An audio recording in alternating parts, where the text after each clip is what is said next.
தூத்துக்குடி ஏரல் பகுதிகளில் கனமழை காரணமா பெருவெள்ளம் ஏற்பட்டிருக்க நிலையில தாமிரபரணி ஆற்றுல கரை உடைஞ்சதால ஆற்று நீர் ஊருக்குள்ள கரை புரண்டு பெருவெள்ளமா ஓடுற நிலை ஏற்பட்டிருக்கு.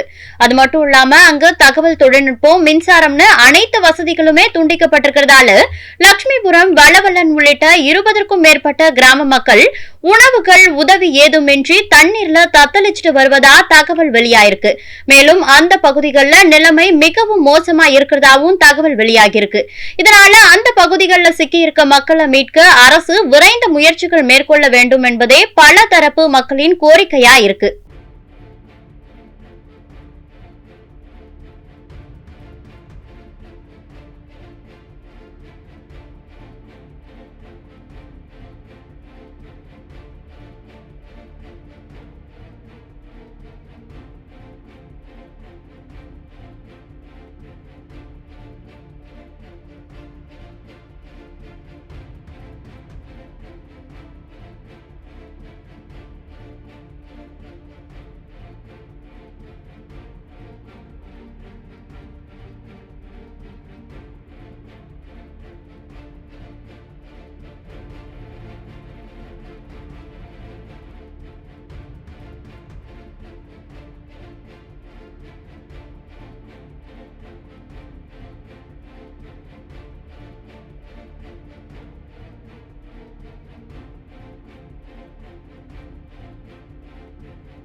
செய்திகளை உள்ளது உள்ளபடி தெரிந்து கொள்ள ரெஃப்ளெக்ட் நியூஸை சப்ஸ்கிரைப் பண்ணுங்க.